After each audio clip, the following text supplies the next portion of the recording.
Hello दोस्तों, आप सभी का हमारे यूट्यूब चैनल में स्वागत है। हमारे चैनल को सब्सक्राइब और वीडियो को लाइक जरूर करें। और मैं आपके लिए लेके आया हूँ आज मैथ चैप्टर चैप्टर नहीं, बोर्ड के इम्पोर्टेंट क्वेश्चन जो 27 फरवरी को जरूर से जरूर पूछे जाएंगे। और उसके मैं कुछ बहुविकल्प यानी ऑप्शनल क्वेश्चन मैं आपसे बताने जा रहा हूँ। और जितने क्वेश्चन हैं सारे क्वेश्चन इंपॉर्टेंट हैं और आपका एक सपोर्ट ही हमारे लिए बहुत ही है। इसलिए आप वीडियो को लाइक, हमारे चैनल को सब्सक्राइब जरूर करें। ठीक, जैसे देखिएगा अब ये क्वेश्चन क्या बोला गया है। निम्नलिखित में कौन सा सहअभाज्य संख्याओं का युग्म है। अब बोल रखा है इसमें निम्नलिखित में कौन सा सहअभाज्य संख्याओं का युग्म है। ये क्वेश्चन देखो इंपॉर्टेंट है। ये क्वेश्चन हर साल इस टाइप के क्वेश्चन पूछे जाते हैं। अब बोला गया है निम्नलिखित में कौन सा सहअभाज्य संख्याओं का युग्म है। सहअभाज्य संख्याओं का युग्म को मतलब ये होता है जिन जिन पेयर का एचसीएफ क्या हो, एचसीएफ कितना हो, एक हो। अगर किसी भी संख्या इन दोनों में पेयर में से किसी का भी एचसीएफ जो आता है वो केवल और केवल एक आता है तो वो संख्या क्या हो जाएगी, सहअभाज्य संख्याओं का एक युग्म हो जाएगा। ठीक, तो जैसे देखो अगर यहाँ पे 14 आप देखो 35, 14 और 35 सात के टेबल में आ जाएंगे, सात के टेबल में आ जाएंगे ना।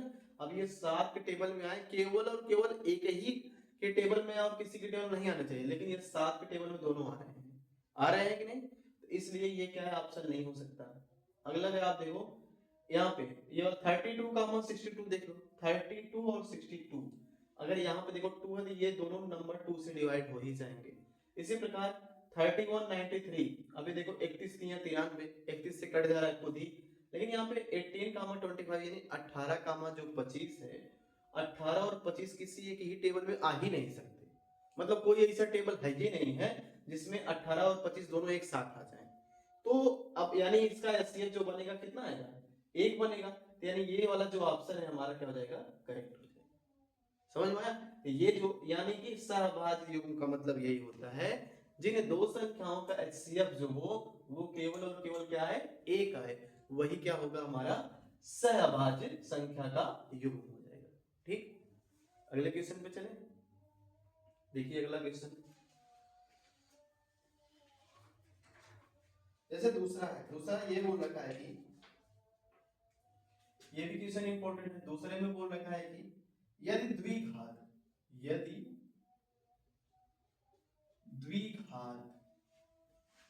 बहुपद x square plus a plus 1 into x plus b के शून्यक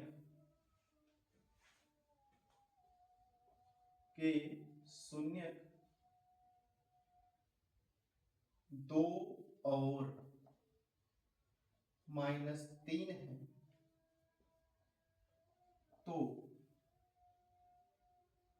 ए और बी का मान होगा। ए और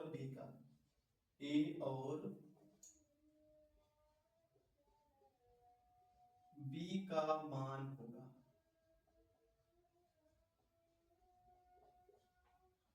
तो ऑप्शन ए है हमारा, a इक्वल टू -7 और ऑप्शन बी है a equal to 5। Option C है a इक्वल टू 5, यहाँ b इक्वल टू -1 ही है और यहाँ पे भी b इक्वल टू -1 है ना। और सी वाले ऑप्शन में a इक्वल टू 2 दे रखा है और b इक्वल टू -6 है और डी ऑप्शन में ये दे रखा है कि a इक्वल टू 0 है और b इक्वल टू क्या है, -6। तो दो ऑप्शन में b का वैल्यू कितना है, -6 है और दो ऑप्शन में b का वैल्यू जो है -1 है। तो बाकी a के सारे वैल्यू देखो चेंज है। तो अब एक चीज ध्यान देना इसमें, हमें ये एक शून्य देखो दे रखा क्या, 2 दे रखा है, एक शून्य क्या है, -3 है। तो एक बार x के स्थान पे यहाँ पे रख देंगे, जहां जहां x है वहां रख देंगे, एक इक्वेशन वहां से बन जाएगा। एक बार आप क्या करोगे, x के स्थान पे 3 रख दोगे, एक इक्वेशन इससे, एक इक्वेशन उससे बन जाएगा। इन दोनों इक्वेशन को हमें क्या करना है, सॉल्व करना है। ठीक, तो जैसे क्या करते हैं, देखो जैसे अगर हम इसे सॉल्व करें,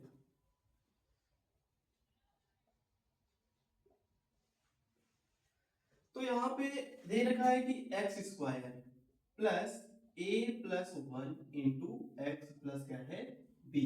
हमें देखो कोई भी मान फाइंड करना होता है तो इसको हम क्या कर लेते हैं, जीरो। अब आपको क्या करना है, x इक्वल क्या रखना है, एक बार 2 रखना है, x इक्वल 2 रखने पर, यानी जहां x है वहां पे हमें 2 रखना है। शून्य का मतलब यही होता है x का मान होता है, तो इसमें x का मान कितना रख देंगे, 2। जहां x है वहां 2 रख दो, 2 का स्क्वायर बन जाएगा प्लस a प्लस 1 इंटू 2 और यहाँ पे प्लस b इक्वल क्या हो जाएगा, 0। तो 2 का स्क्वायर कितना जाएगा, 4 और प्लस यहाँ पे 2 का मल्टीप्लाई यदि आप a में करते हो तो 2a हो जाएगा और प्लस 2 1 जा 2 हो जाएगा और ये प्लस b इक्वल क्या हो जाएगा, 0। अब एक बात बताओ, अगर आप पहले 2a लिख लें और प्लस b, कोई दिक्कत तो होगा नहीं, और 4 और 2 मिल कितने हो जाएंगे, 6 इक्वल क्या आ जाएगा, 0। इक्वेशन इसको फर्स्ट मान सकते हैं कि नहीं। अब बताओ यहाँ तक कोई दिक्कत है, दिक्कत है नहीं, ना ही आपको दिक्कत होनी चाहिए। ठीक, इसी प्रकार एक बार हम क्या रखते हैं, वेट,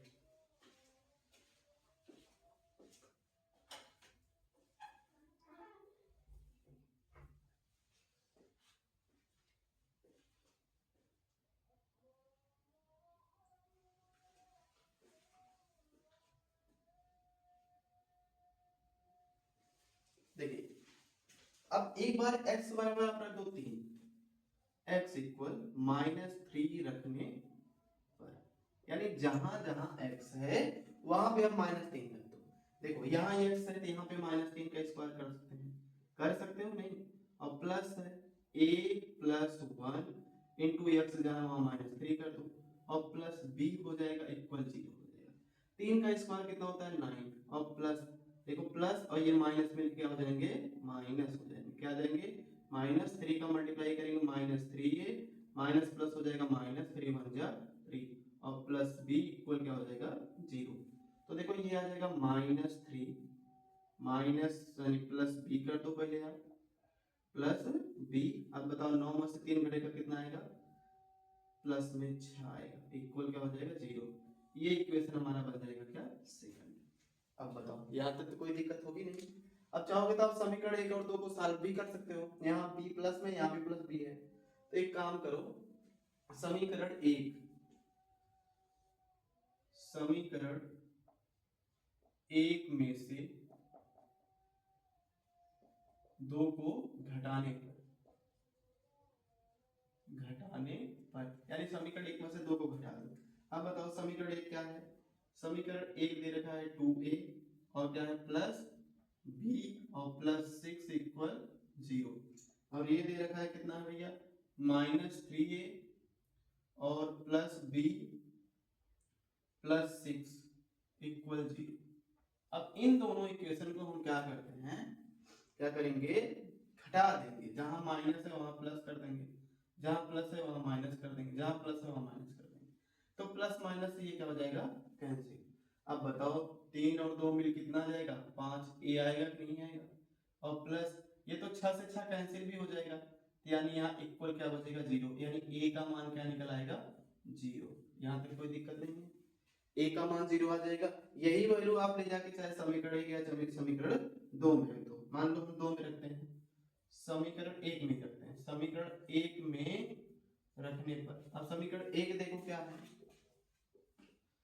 समीकरण 1 दे रखा है ये 2a plus b plus 6 equal 0, यानी 2 मल्टीप्लाई जहां a है वहां पे हमें क्या रखना है, 0 और प्लस क्या हो जाएगा b और ये प्लस 6 इक्वल क्या हो जाएगा, 0।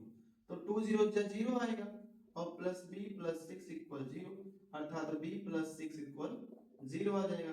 तो b का जो वैल्यू आएगा वो कितना आएगा, -6। अब बताओ a इक्वल टू 0 आ गया और b इक्वल टू 6, माइनस में 6, तो ऑप्शन कौन सा होगा, a इक्वल टू 0 और b इक्वल टू क्या है, -6 है। अब बताओ कौन सा ऑप्शन होगा, ये जो हमारा ऑप्शन डी दिख रहा है, देखो ए का मान 0 इसमें है, बी का मान -6 है, ये वाला जो हमारा ऑप्शन है ये क्या हो जाएगा, करेक्ट हो जाएगा। यानी ऑप्शन डी जो होगा वो हमारा क्या होगा, करेक्ट हो जाएगा। हो जाएगा, बताइए इसमें तो कोई दिक्कत तो होगी नहीं कि होगी? अगर हो तो कमेंट में जरूर बताइएगा। और जो लोग भैया नए हैं वो लोग चैनल को जरूर सब्सक्राइब कीजिएगा। वैसे आपको लगता होगा कि हम बार बार यही कहते हैं कि चैनल सब्सक्राइब कीजिए, चैनल सब्सक्राइब कीजिए, नहीं करेंगे तो नहीं कहेंगे तो आप करेंगे भी नहीं, ये तो मुझे अच्छी तरह से पता है। क्योंकि बिना कहे कोई कहीं जा नहीं सकता।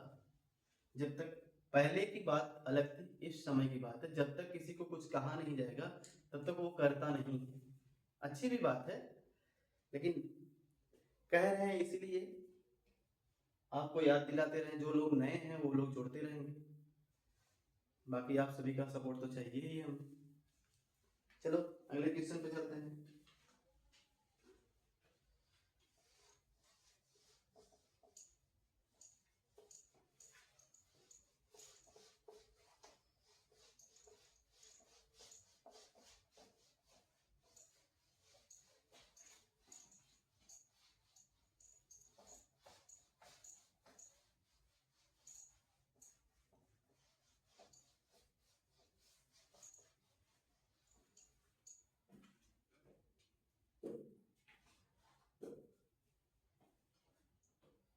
अगला क्वेश्चन देखो, थर्ड वाला दे रखा है, कह रखा है कि संख्या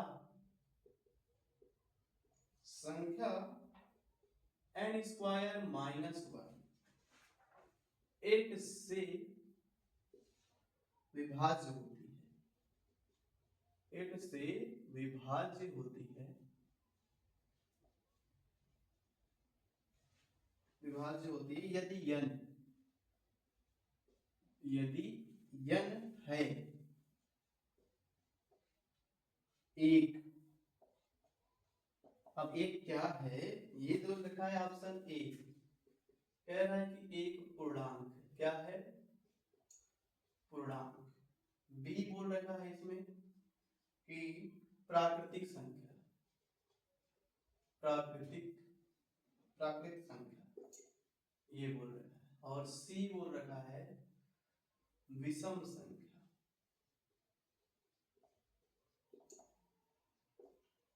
और डी बोल रखा है सम संख्या।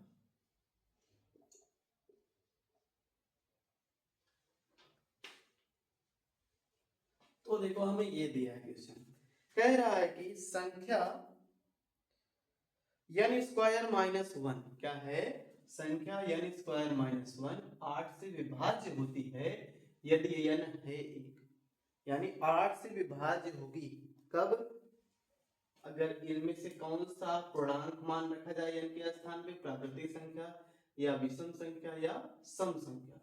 तो जो संख्या प्राप्त होगी वो 8 से विभाज्य होती है या नहीं। तो जैसे आप देखो, पूर्णांक संख्या आप जानते हो क्या होते हैं। पूर्णांक क्या होता है, पूर्णांक होता है जो संख्या क्या हो, प्लस माइनस 1 हो, क्या हो, plus minus 1, plus minus 2, plus minus 3 और प्लस माइनस क्या हो 4 डॉट डॉट डॉट, जीरो भी है।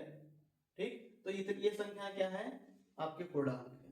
ठीक, अगर आप यहां से, मतलब ये सभी संख्या के लिए वो पूछ रखा है। जैसे अगर आप देखो 0 रखते हो तो 0 आएगा, तो -1 आ जाएगा। क्या -1 से 8, -1 8 से विभाज्य है, कदापि नहीं होगा ना। अगला देखते हैं प्राकृतिक संख्या, ये भी तो आप जानते ही होंगे। प्राकृतिक संख्या क्या होती है, प्राकृतिक संख्या ये होती है जी, इसमें 0 नहीं होता, 1 होता है, 2 होता है, 3 होता है, 4 डॉट डॉट डॉट, इसे हम बोलते हैं क्या, प्राकृतिक संख्या।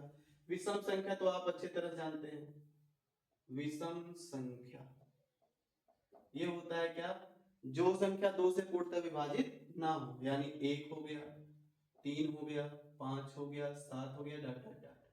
और एक होती है सम संख्या, सम संख्या जो 2 से पूर्णतः विभाज्य हो जाए, 2 4 6 8 10 डॉट डॉट डॉट, ये ठीक। तो ये चीजें हैं हमारी क्या, सम विषम प्राकृतिक और पूर्णांक। अब इसमें यही बोल रखा है कि n स्क्वायर माइनस 1 8 से विभाज्य होती है यदि n है एक। क्या है? n पूर्णांक है कि प्राकृतिक संख्या है कि विषम संख्या है कि सम संख्या है। अब बताओ, अगर आप पहले तो पूर्णांक तो होगा नहीं किसी भी हाल में, अगर आप प्राकृतिक संख्या रखो तो एक रखोगे, एक का स्क्वायर कितना हो जाएगा? एक का स्क्वायर कितना हो जाएगा? एक का स्क्वायर एक हो जाएगा, एक में से एक घटाओगे 0 हो जाएगा। तो मान लो यहाँ तक तो ठीक है, 0 8 से विभाज्य है। अगर हम यहाँ पे मान लो 2 रखते हैं तो 2 दूना कितना जाएगा? 4, और 4 में से एक घटेगा कितना आएगा? 3। क्या 3 8 से विभाज्य है? नहीं होगा, इसलिए प्राकृतिक संख्या भी नहीं होगी। विषम संख्या देखते हैं, विषम संख्या का यहाँ एक रखते हैं तो एक का स्क्वायर देखो रख लो, जैसे यही है n स्क्वायर माइनस 1। अब देखते हैं, अगर n के स्थान हमने एक रख दिया, एक का स्क्वायर, और एक का स्क्वायर एक माइनस एक, क्या आया? 0 आया। फिर n के स्थान पे हमने क्या रख दिया? 2 रख दिया, 2 नहीं कितना? 3 रख देते हैं, कितना? 3। 3 का स्क्वायर माइनस 1, 3 3 का 9, 9 में से गया कितना आएगा? 8। अब बताओ 8 से 8 आया, 8 से 8 तो विभाज्य होगा, 0 से भी 8 विभाज्य होगा। अगर यहाँ पे चलो 3 के बाद 3 5 रख दे, 5 का स्क्वायर माइनस 1, 5 बचे 25 में से एक गया कितना आएगा? 24। 24 भी तो 8 से विभाज्य है। यानी जितनी संख्याएं आएंगी विषम संख्या के लिए, सारी संख्याएं किससे? 8 से विभाज्य होंगी। अगर ये संख्याएं 8 से विभाज्य होती हैं तो ऑप्शन कौन सा होगा? ऑप्शन हो जाएगा हमारा ये सी वाला, क्या? विषम संख्या हो जाएगा। अब बताओ, कोई दिक्कत है इसमें? नहीं है ना? अगले क्वेश्चन पे चलते हैं अगले क्वेश्चन पे, देखिएगा।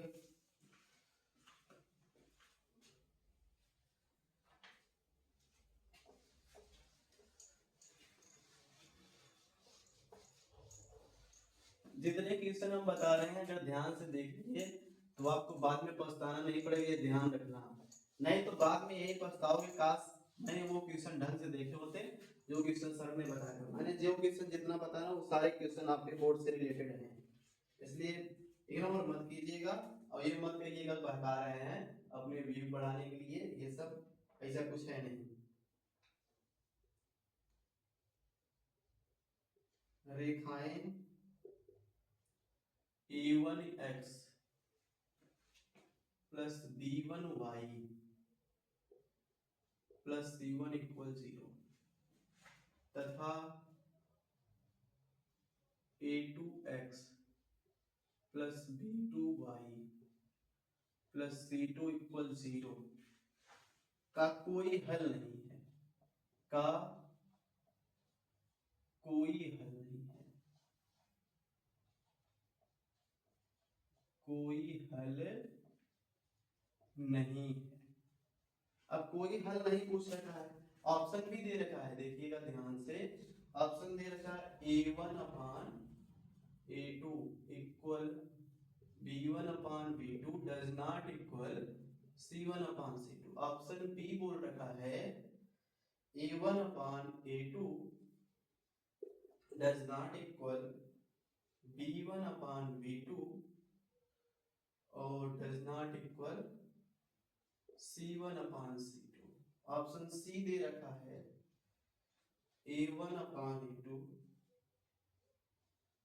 Does not equal b1 upon b2 और ऑप्शन डी है a1 upon a2 equal b1 upon b2 equal c1 upon c2।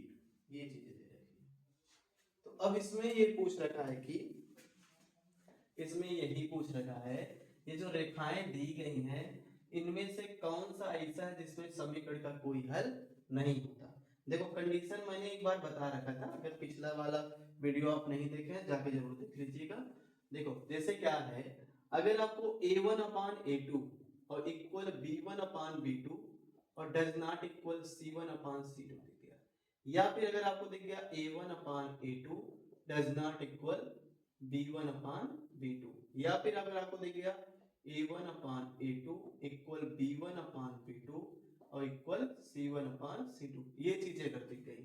तो इसमें देखो इसका मतलब है कि इसका मतलब है अपरिमित अनेक है, अपरिमित अनेक है। इसका मतलब ये है, इसका मतलब होता है अद्वितीय। क्या होता है? अद्वितीय है। और इसका मतलब होता है कोई हल नहीं ना। इसका मतलब क्या होता है? इसका मतलब कोई हल नहीं। अब हमको एक बात बताओ, कौन सा ऑप्शन आपको मिल रहा है? अगर ये तीनों इक्वल दिख जाते हैं, अगर तीनों इक्वल दिख जाते हैं तो अपरिमित रूप से अनेक हल होंगे, तो ये नहीं होगा क्योंकि उसमें कोई हल नहीं पूछ रखा है। अगर ये आपको दिख जाते हैं तो इसमें क्या होगा? अद्वितीय हल होगा। ये भी नहीं हो सकता क्योंकि ये भी क्या होते हैं?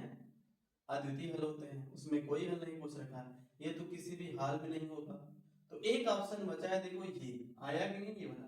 तो इस समीकरण में समीकरण का क्या होता है? कोई हल नहीं होता है। तो ऑप्शन जो हो जाएगा हमारा वो क्या होगा? पहला ऑप्शन करेक्ट हो जाएगा। ठीक, तो समझ में आ रहा है ना? आ रहा है तो फटाफट एक फायर इमोजी भेज दीजिए। आगे चले।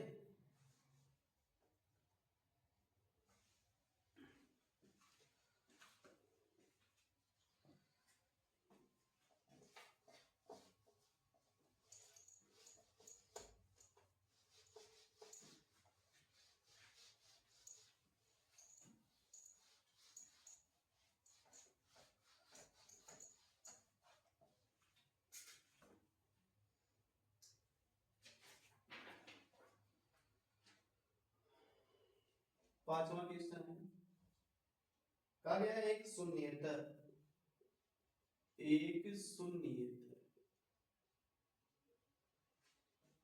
परिमेय संख्या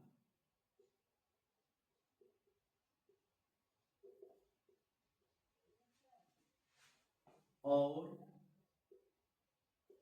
एक अपरिमेय संख्या, अपरिमेय संख्या का गुणनफल होता है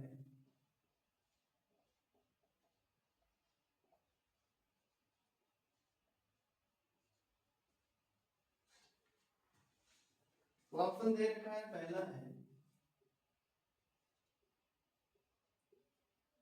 सदैव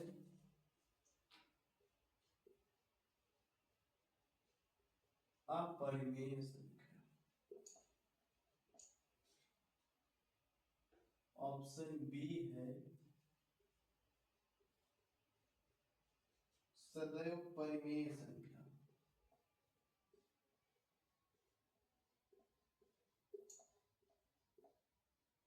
और ऑप्शन सी है परिमेय या अपरिमेय, परिमेय या अपरिमेय संख्या, और ऑप्शन डी बोल रखा है एक। अब देखो ये जितने क्वेश्चन हैं सभी क्वेश्चन इंपॉर्टेंट है। अब इसमें ये कह रखा है कि एक शून्येतर परिमेय संख्या, क्या है? एक शून्येतर परिमेय संख्या और एक अपरिमेय संख्या का गुणनफल जो होता है वो क्या होता है? सदैव परिमेय होता है, या सदैव परिमेय होता है, या फिर परिमेय या अपरिमेय होता है, या फिर एक होता है। तो एक चीज जरा आप ध्यान रखना, मैंने स्टार्टिंग में जब वास्तविक संख्या बताया है, कोचिंग में भी बताया अपने, तो वहां पे भी बताया था मैंने, अगर कोई परिमेय संख्या या अगर परिमेय और परिमेय मिलते हैं तो हमें परिमेय संख्या ही प्राप्त होती है, अपरिमेय अपरिमेय मिलते हैं तो हमें अपरिमेय संख्या प्राप्त होती है। लेकिन अगर हमें दोनों मिल जाए, परिमेय या अपरिमेय संख्या, परिमेय मिल जाए अपरिमेय मिल जाए, परिमेय और अपरिमेय संख्याओं का जो योगफल होता है वो भी एक क्या आता है? अपरिमेय संख्या आता है। अगर परिमेय या अपरिमेय संख्याओं का गुणनफल आ जाए तो वो भी क्या होगा? सदैव अपरिमेय संख्या होगा। चाहे भागफल हो जाए वो भी क्या होगा? सदैव अपरिमेय संख्या होगा। अपरिमेय या अपरिमेय संख्या का चाहे अंतर हो जाए वो भी क्या होगा? आपका अपरिमेय संख्या। तो गुणनफल हो भागफल हो कुछ भी हो, अगर परिमेय या अपरिमेय है उन दोनों का योगफल गुणनफल अंतर या भागफल पूछा है तो वो क्या होगा? आपका सदैव अपरिमेय संख्या। क्या हो जाएगा? सदैव अपरिमेय संख्या। तो ऑप्शन हमारा क्या हो जाएगा? पहला करेक्ट हो जाएगा। हो जाएगा, पहला वाला ऑप्शन हमारा करेक्ट हो जाएगा। अगले क्वेश्चन पे चलें।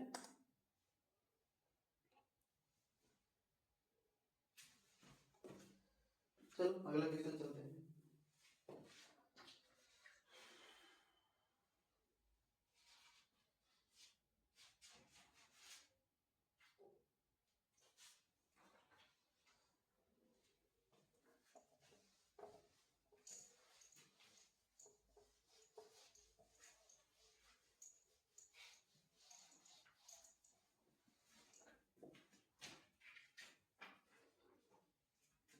छठवां है, देखो कह रहा है कि समांतर श्रेणी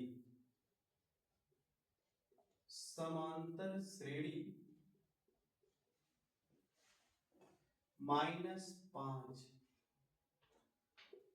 -5/2 0 5/2 डट डट डट का 11वां पद है। तो ऑप्शन ए है -20, ऑप्शन बी बोल रखा है 20, ऑप्शन सी दे रखा है -30 और ऑप्शन डी दे रखा है 30। अब ये क्वेश्चन है, कह रहा है कि समांतर श्रेणी -5 -5/2 0 5/2 डॉट डॉट डॉट का 11वां पद क्या होगा। 11वां पद पूछ रखा है। अच्छा बताओ, हमने ये चीजें आपको बता रखी है, इसका मतलब पहले क्या 11वां पद, पद का मतलब फार्मूला n वां पद का बताया था। n वां पद क्या होता है a + n - 1 * d होता है। अच्छा a का वैल्यू कितना दे रखा -5 है कि नहीं, और d का वैल्यू तो फाइंड करना सबको आता है। क्या करेंगे -5/2 में से -5 को क्या करेंगे आप घटा देंगे।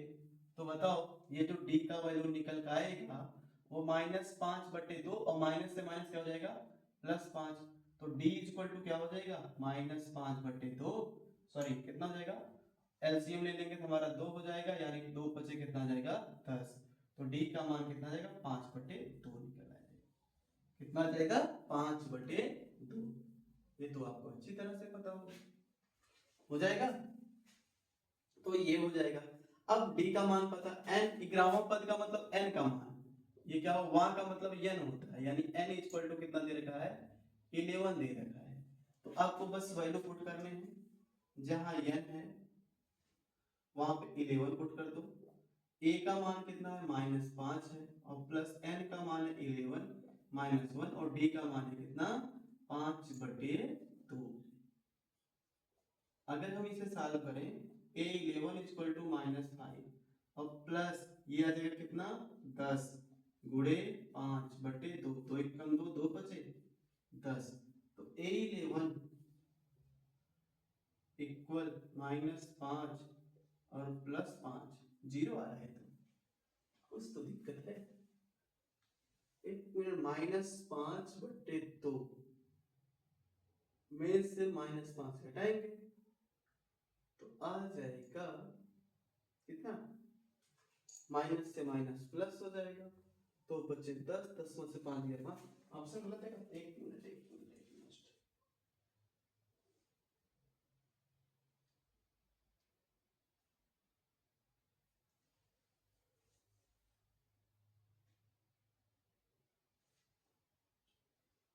क्या है कुछ तो है। डी हो गया ए एन 11 -5 हो गया, एन का मान 11 हो गया, -1 into D. Oh no, grammar का भी पूछा है ना, ग्रामर पद सही है तो 10d आएगा और d का मान 5 आएगा। ग्रामर पद होगा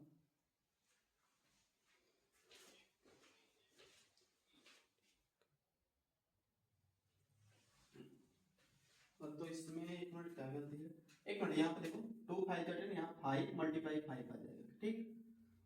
ये थोड़ा सा दिखने का था, 5 × 5 हो जाएगा। अब बताओ ये -5 आएगा प्लस 5 5 जो कितना हो जाएगा 25। तो a11 इक्वल बताओ 25 से 5 घट जाएगा तो कितना आ जाएगा 20।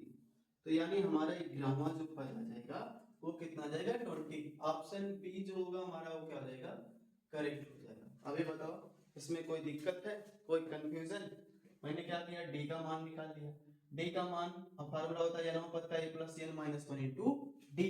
तो जहां a है वहां रख दिया -5 और प्लस n के स्थान पे 11 माइनस 1 इंटू डी का मान 5/2। तो 11 में से घटाओगे 10 आएगा, 2 पचे 10 और 5 का गुणा 5 में करेंगे तो 5 पचे कितना आ जाएगा 25, 25 में से 5 घटाएंगे कितना आ जाएगा 30। हो जाएगा, कोई दिक्कत नहीं है। अगले क्वेश्चन पे चलें। ठीक,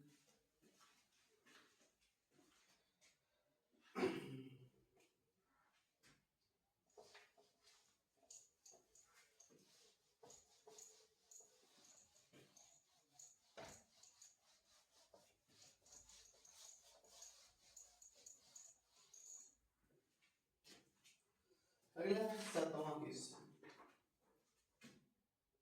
7वें में बोल रखा है बिंदु -4, 0, 4, 0 और 0, 3 निम्नलिखित के शीर्ष हैं, निम्नलिखित के शीर्ष हैं ये। अच्छा, पहला ऑप्शन दे रखा है समकोण त्रिभुज। क्या है पहला? समकोण त्रिभुज।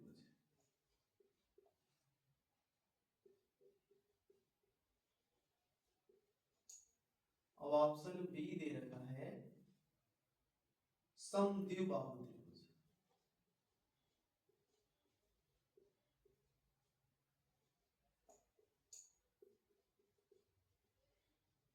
त्रिभुज और ऑप्शन सी दे रखा है समबाहु त्रिभुज।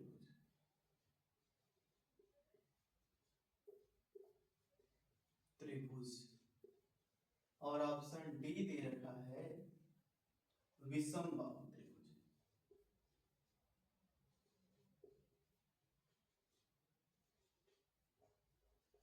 विषमबाहु त्रिभुज। अब हमसे ये क्वेश्चन में बोल रखा है, तो देखो क्या करना है। अच्छा, एक ट्रायंगल, क्या बोल रखा है? एक ट्रायंगल है जिसके शीर्ष दे रखे हैं ना, बिंदु इतने के शीर्ष दे रखे हैं। इसका ये मान लो ए है और ये क्या है बी है, ये सी। सारे के निर्देशांक भी दे रखे हैं। कितना है? -4, 0 है और ये क्या है 4, 0 है। ये 0, क्या है 3 है। अब देखो समकोण त्रिभुज क्या होते हैं? जिन दो कोणों का योग वर्ग, जिन दो कोणों के वर्गों का योगफल तीसरी भुजा के वर्गों के बराबर हो, वही क्या होता है समकोण त्रिभुज। समद्विबाहु क्या होता है? जिसके दो भुजाएं क्या हो समान हो। समबाहु जिसकी तीनों भुजा समान हो और विषमबाहु जिसकी तीनों भुजा समान ना हो। ये होते हैं हमारे त्रिभुज। तो जैसे अगर हमें फाइंड करना ए बी के बीच की दूरी फाइंड कर लो, यहां से यहां तक कितनी दूरी, दूरी का फार्मूला पता है, d इक्वल टू क्या होता है रूट में x1 माइनस x2 का होल स्क्वायर और प्लस y1 माइनस y2 का होल स्क्वायर। उसी फार्मूले से करते हैं। ये वाला देखो x1 है, ये x2 है, ये y1 है, ये y2 है। बताओ 4 -4 मिलकर क्या होता है -8 हो जाएगा। -8 का स्क्वायर करोगे तो कितना आएगा 16 आ जाएगा और 0 से 0 घटाओगे 0 आएगा। तो 16 का वर्गमूल कितना आ जाएगा 4 आ जाएगा। उसी प्रकार इसका देखते हैं 4 0 0 4 में 0 0 4 ही आएगा, घटाओगे तो भी 4 चौक 16 3 त्रिक का 9, 16 9 25 का वर्गमूल कितना आ जाएगा 5। ठीक, तो 4 और 0 तो 4 ही आएगा, 4 चौक कितना आएगा 16 और 3 का कितना आ जाएगा 9, 16 9 25 5 आ जाएगा। अब एक चीज जरा ध्यान दो, इसमें दो भुजाएं समान दिख रही हैं। क्या है? दो भुजा समान। जिनकी दो भुजाएं समान होती हैं वो त्रिभुज क्या कहलाता है समद्विबाहु त्रिभुज। क्या हो? समद्विबाहु त्रिभुज। तो ऑप्शन हमारा बी जो होगा वो क्या हो जाएगा करेक्ट हो जाएगा। अब बताओ यहां तक कोई दिक्कत है? नहीं है ना? अगले क्वेश्चन पे चलते हैं फिर।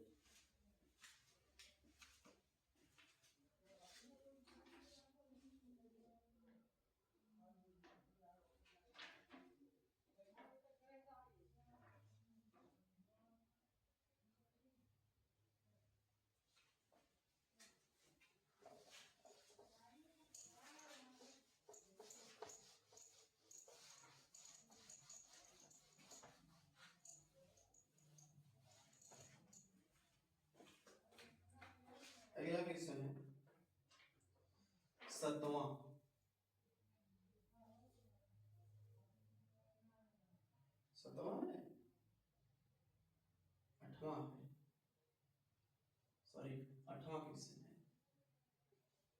आठवां है, दो समान कोणिक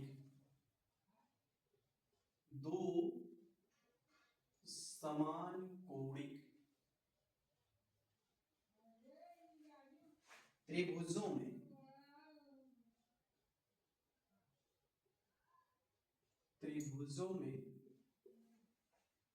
उनकी संगत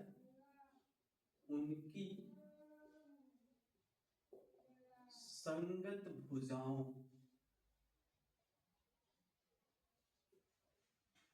का अनुपात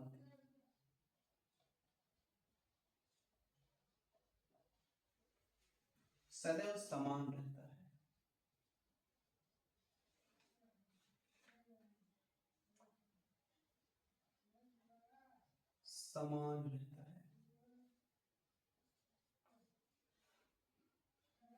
यह कथन किसका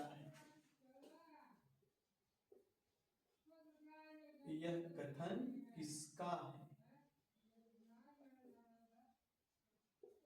ऑप्शन ए है थेल्स का, ऑप्शन बी है पाइथागोरस का,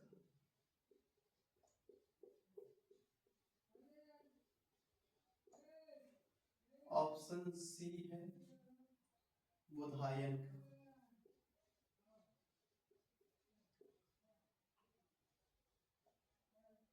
और ऑप्शन डी है हेरोन का।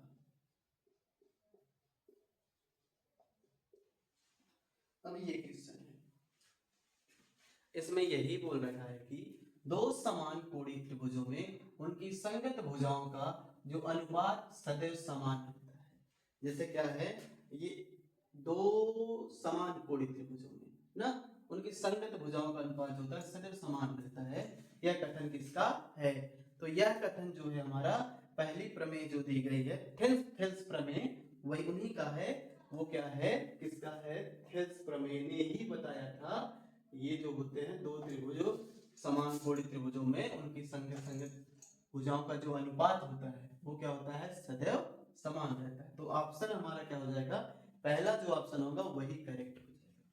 ठीक, अगला क्वेश्चन देखिएगा।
एक क्वेश्चन ये वाला क्वेश्चन देखो, स्पेस है भाई 9th वाला क्वेश्चन जो है वो देखिएगा।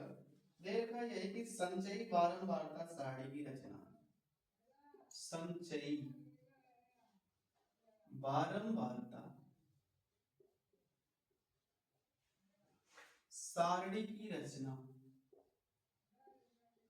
सारणी की रचना करना निम्नलिखित में उपयोगी होता है। निम्नलिखित में उपयोगी होता है। होता है। तो ऑप्शन इसमें ए जो है वो है हमारा माध्य। क्या है? माध्य। और ऑप्शन बी है माध्यक। सी है बहुलक। और डी है उपरोक्त सभी। उपरोक्त सभी। ये ठीक कह रहा है कि संचयी बारंबारता सारणी की रचना करना निम्नलिखित में उपयोगी होता है। अब संचयी बारंबारता बताओ, जब माध्य निकालते हो क्या उसमें संचयी बारंबारता निकालना पड़ता है? बिल्कुल नहीं। जब आप बहुलक निकालते हो तो उसमें हमारा बारंबारता से ही काम चल जाता है, लेकिन जब हम माध्यक निकालते हैं तो हमें उसमें संचयी बारंबारता के बिना कुछ नहीं होता, बिना माध्यक नहीं निकलता। तो किस सारणी की रचना करना निम्नलिखित है? तो बताओ कौन सी सारणी होगा? माध्यक में होगा। किसमें होगा? माध्यक में। ऑप्शन बी जो होगा वही हमारा क्या हो जाएगा? करेक्ट हो जाएगा। ठीक, देखो संचयी बारंबारता बस माध्यक में ही निकाला जाता है, इतना ध्यान रखना, और किसी में नहीं निकाला जाता। अगले क्वेश्चन पे चले। चलो एक क्वेश्चन और बता देते हैं आपको, बाकी अगले में बाकी और तैयारी आप करते रहो, इसलिए थोड़ा सा हम चलो कम है। जिस दिन मेरा पेपर, जिस दिन आप इंग्लिश का पेपर दे के आओगे उसके बाद ये जो पेपर है 10th का मैथ का, उसका मैं 70 to 70 नंबर लाने का आपको पूरा प्रावधान बता दूंगा।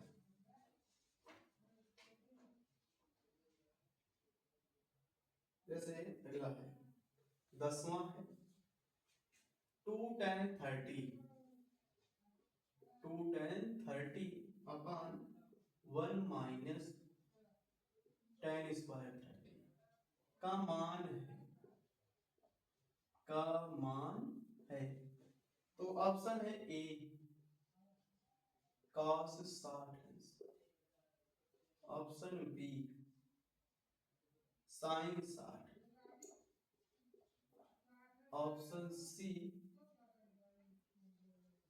tan 60 और ऑप्शन डी sin 30। ठीक, अब ये चार ऑप्शन दे रखे हैं, सारे एक क्वेश्चन बहुत ही इजी है और बार बार पूछा जाता है। दे रखा है, क्या करना है एकदम सरल भाषा में, आपको क्या कर सकते हो, बस आपको सारे वैल्यू पता होने चाहिए। दे रखा है क्या 2 tan 30 degree upon 1 minus tan square 30 degree. अच्छा बताओ 2 हो गया, tan 30 का मान क्या होता है 1 अपॉन रूट में 3 होता है। इक्वल का साइन एकदम बीचों बीच लगाइएगा, 1 माइनस tan 30 का मान हो जाएगा 1 अपॉन रूट 3 का क्या हो जाएगा होल स्क्वायर। इसको आप लिख सकते हो 2 1 जा 2 अपॉन रूट में 3 और फिर सॉल्व करोगे इक्वल का साइन 1 माइनस 1 का स्क्वायर 1 रूट 3 का तो 3 आ जाएगा।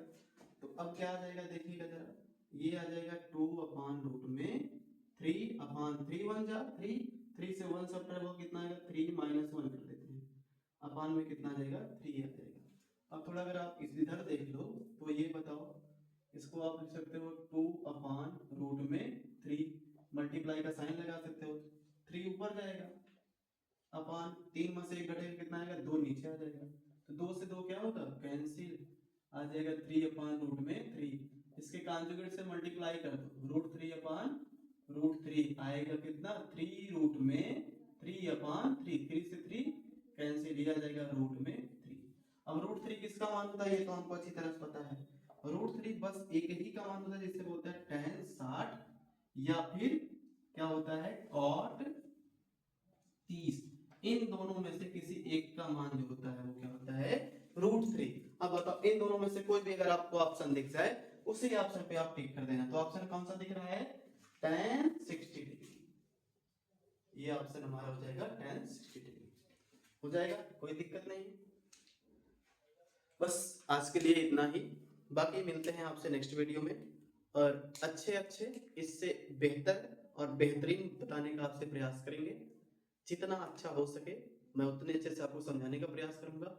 और बस एक ही रिक्वेस्ट आपसे रहती है हमेशा और रहेगी, हमारी वीडियो को लाइक सब्सक्राइब जरूर करें और दोस्तों के पास भी शेयर करें, उन लोगों से भी सब्सक्राइब जरूर करवा दें। बस आपका ही सपोर्ट चाहिए हमें। जय हिंद, राधे राधे। मिलते हैं नेक्स्ट वीडियो में।